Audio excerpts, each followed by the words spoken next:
is no need to fear. Underdog is here. Time again for the Underdog Show, starring that champion of champions, Underdog.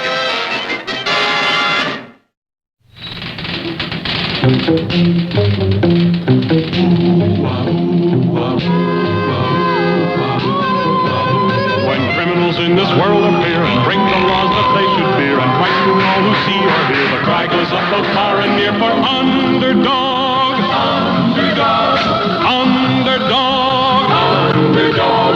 Speed of lightning, roar of thunder, fighting all who love or plunder. Underdog. Underdog. King Leonardo had a bad habit of walking in his sleep. Nothing had been able to make him break this dangerous habit. Little did the king know that this sleepwalking was soon to lead him into one of his most amazing adventures. It all began one sunny day when the king's twin nephews, Duke and Earl, said, Come on, Uncle Lenny. Please take us to the beach. Yeah, the beach. It might be good for you, sire. Ocean breezes, the sea air, a day of relaxation. Why, yes, True Blue Odie. A quiet swim sounds fine. Come along, Earl. Yeah, I'm Duke. That's Earl, folks. And a short while later, the king and Odie were floating peacefully in the waters of Bongo Congo. Look, sire, your nephews have found someone to take them water skiing.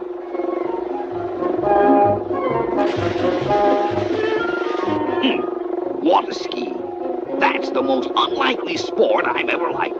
I just hope they don't get too close to us. Sire, I think they're... Speak up, Odie. What is it you're trying to say? Look out! Confound it, this is terrible. We'd better... They're coming again, sire. Look out!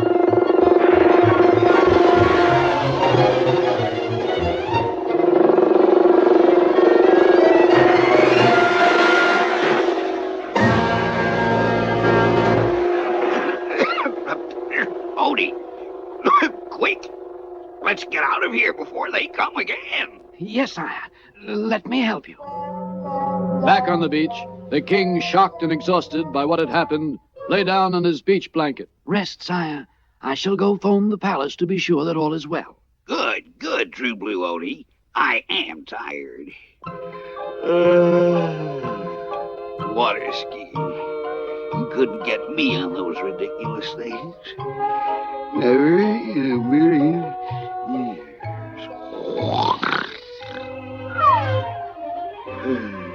Hey, Uncle Lenny, will you... he's asleep. Yeah, asleep. Look, he's getting up. He's walking in his sleep again. And he's heading right for the water. Yeah, the water. Come on, Earl. Here's where we have some fun. And so, as the sleeping king reached the water's edge, he walked straight into what Duke and Earl had placed there. Water skis. And as Duke gave the signal, away he went.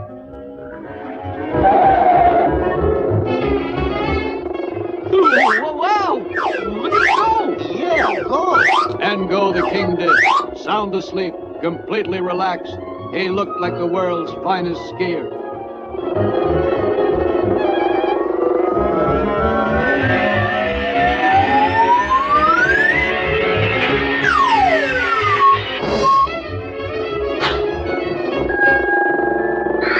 And the king's performance was not missed by some very important people on shore. Look at that. Magnificent. Yes, no doubt of it. He's the one we want. It was at this moment that the king's tow rope broke, and he sank into the water, which of course woke him up. Your performance was wonderful, King Leonardo. We had no idea you could water ski like that. We have unanimously chosen you to represent Bongo Congo in the worldwide water skiing competition next week. But this is ridiculous. Please, sire. I saw and heard all. As your majesty always says, for the honor of the crown, you cannot refuse. But I... Perhaps your nephews can help teach you the sport. And so the brave king accepted. He would represent Bongo Congo in the championship water skiing. Will the king really go through with it? Can his nephews teach him in time? We'll find out in our next episode, An Ace for a King.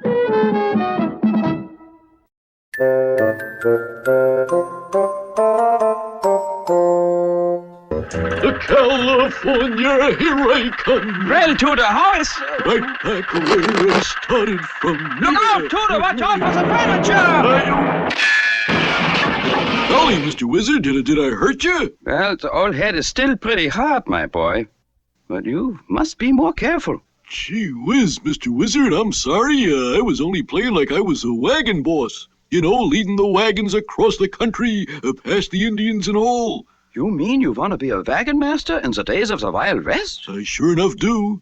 Here, let me show you how fast I can make my little wagon go. No, it's better on the open prairie, my boy, where the furniture is not so much. You go now, but take care of yourself.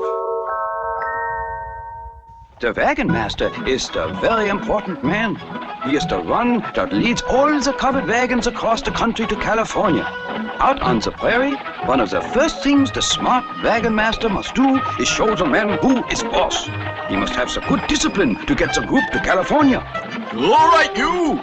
I told you to keep your wagon in line. Now, come down off of there, Big John. All right, Shorty. What's your problem? I'm gonna teach you a lesson. What us wagon masters say is law. Take this.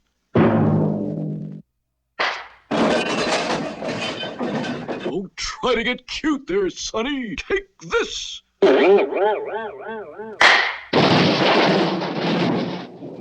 to worry about. Us wagon masters always win these here fights. Take that. You big bully! Reckon that ought to teach you, Big John. Don't ever go a-tangling with us wagon masters. The brave wagon master was always the only one in the wagon train, but knew which was the right trail to take.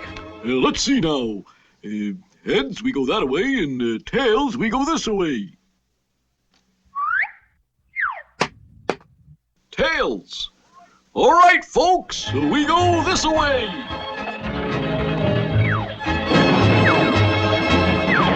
Finally, all of the wagons was at the bottom and ready to go on. Well, anyway, they was at the bottom. I reckon we need a few repairs. We'll just set up camp here for the night while we work on patching things up. You can't camp here. We're practically down in a hole. A perfect place for the Indians to attack us. You just don't seem to know us wagon masters, Big John. If there's even one Indian around, I'll eat my hat.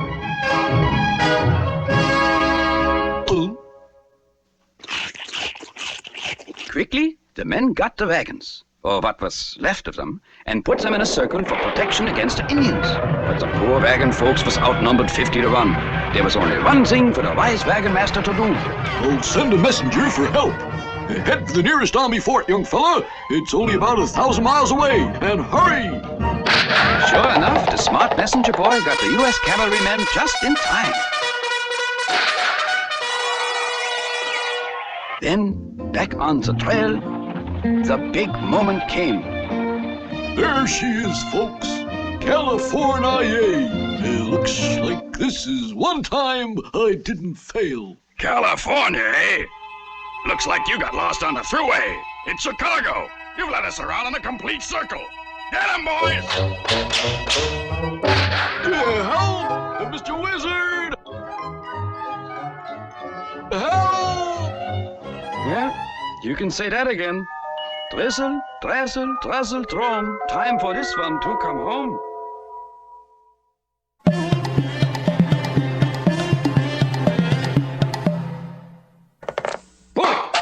Bully, this will take care of those Gopher Indians once and for all.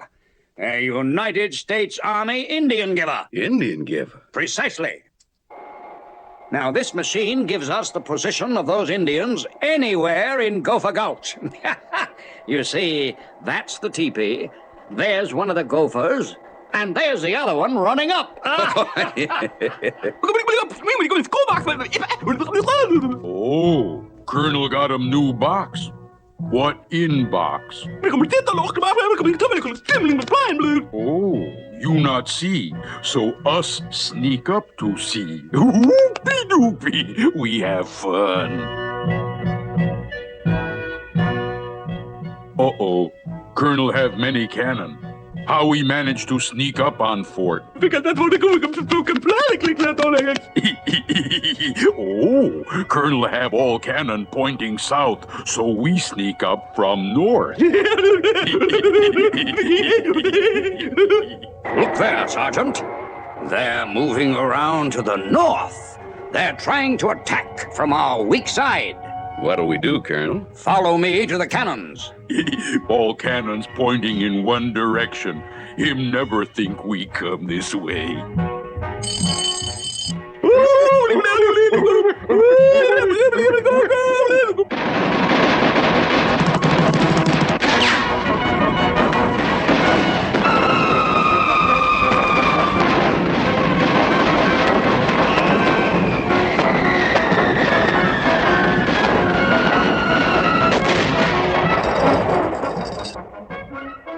Somehow Colonel see brave braves in daylight, so now we sneak up in dark. But how we get over wall? Ooh, us use 'em wings to glide in like silent owls. Whoopie doopie, we outsmart Colonel for sure.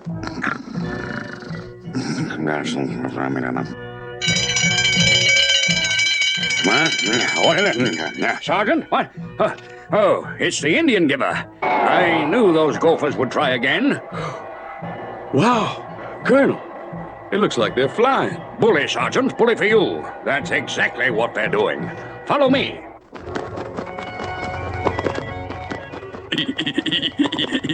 Poor stupid Colonel. Him never think we come in from air. Charge!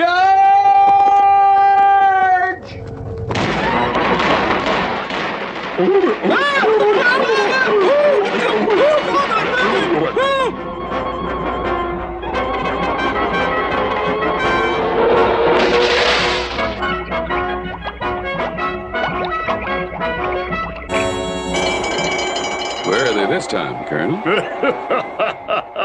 See the bubbles?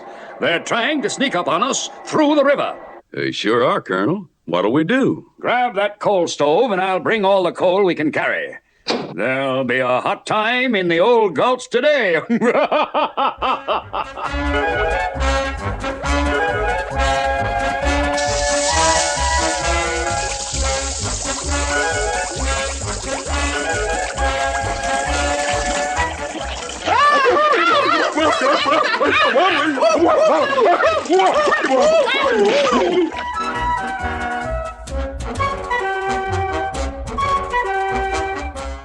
Wow, look at them go. I wonder what they're up to now. Up to, Sergeant? They're up to nothing. The Gopher Indians are finished for good. We'll never see them again. Gee, I don't know. I just can't imagine the Gophers giving up. Well, you all tune in for our next adventure and see if the Colonel is right.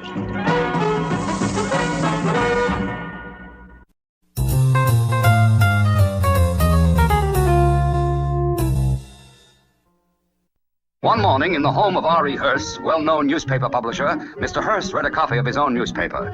An unheard-of event for any newspaper publisher. My dear, this is terrible. You are telling me your paper is the worst. I'm not talking about that. I mean, this isn't our paper. This is a counterfeit. Yes, it was true. Not only was this newspaper counterfeit, but newspapers had been stolen from every doorstep, and counterfeit copies substituted. Ah, this is the work of that wily, clever fox. And that's why we're calling in the hunter.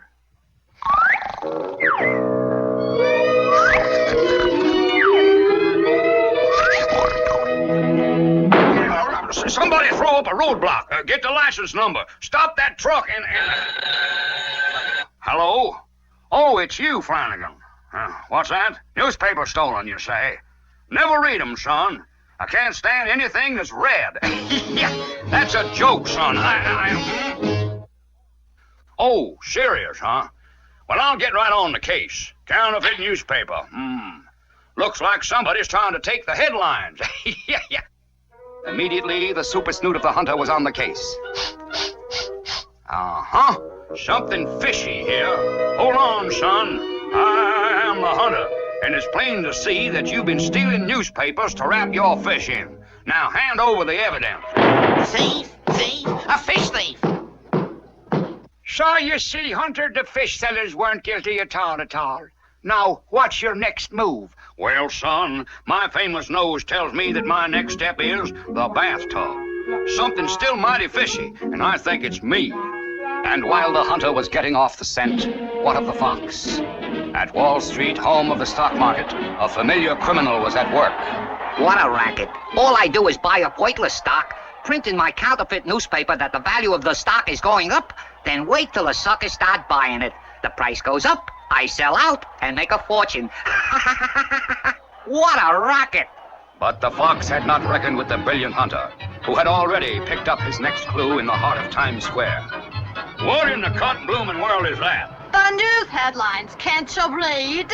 So that's the plot, is it? Using the stolen headlines on the top of a tall building. Sort of like blue sky news, you might say. Well, I'll stop that. And with incredible speed, the hunter went after the moving headlines. Stop, I say stop. Stop in the name of the hunter. Take the crazy carnival ride. Must be the latest. Funsville, man. Let's get aboard. Soon, hundreds of people climbed onto the moving news headlines. Unfortunately, there was only so much room. All right, funny face, drop off. You've had your ride. Now, see here, son. I'm on a big case. In the course of the hunter's fall, a strong wind carried him to the doorstep of the Ivy League Club, where he immediately spied a ticker-tape machine in the lobby. So, the headlines, the stolen headlines, written on a funny little old piece of paper. Son, where is this news coming from? Why, the stock exchange, of course. He looks league, but doesn't talk league. Such a question. Moments later, at the stock exchange, don't anybody move. I'm taking over here, lock and stock. But the hunter was not alone. The fox! All right, you money-counting criminal, where are those stolen newspapers? Hunter, and once again you've done it. The fox and the evidence. How can we ever repay you? Well, now forget me, son. You better tell those stock exchange fellows they can come back in and...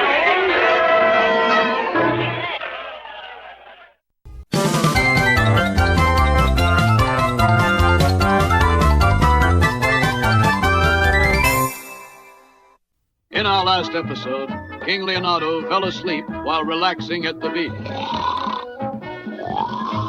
Then, as his nephews, Duke and Earl, stood by, the king began walking in his sleep. He walked straight into the water skis Duke and Earl had placed there, and away he went.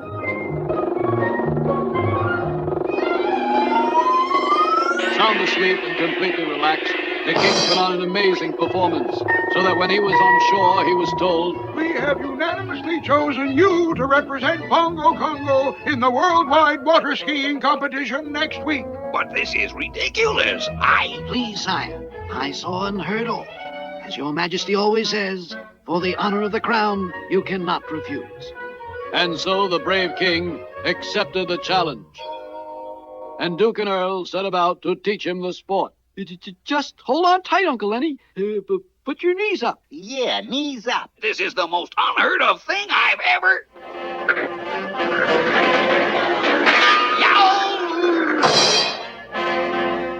Obviously, the king's first wide-awake attempt at water skiing left much to be desired, but his nephews did not give up. In the days that followed, they finally managed to get the king up on the skis.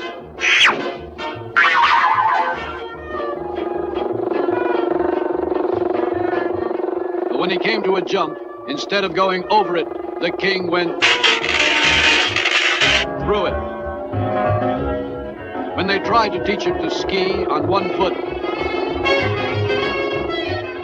the king skied instead on his head. And when they tried to teach him to ski with only one hand on the tow rope,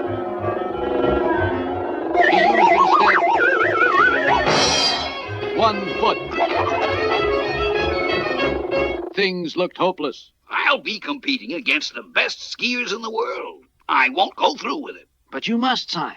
The royal honor's at stake. Oh, woe is me. This is surely going to be a disaster. Yes, sire. Well, he's going to go through with it, but he's bound to lose. Yeah, lose. The only time he can ski perfectly is when he's asleep. Yeah, asleep. That's it? Yeah, it. And when the king lay down to sleep that night, Confound it, what's that?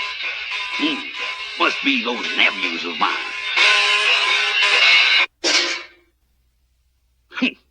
I could have sworn. Oh, but at least the music stopped. but when the king got into bed again,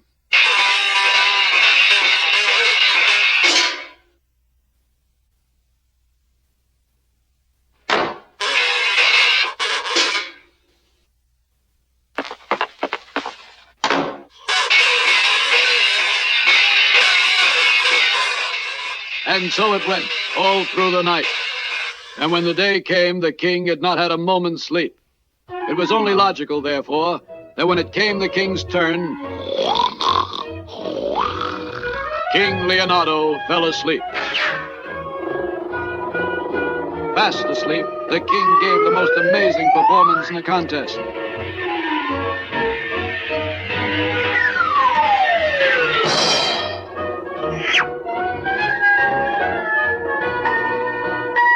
And so he was awarded the worldwide water ski trophy.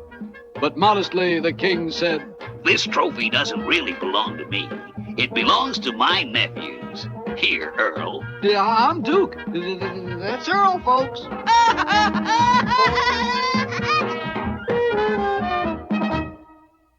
Oh.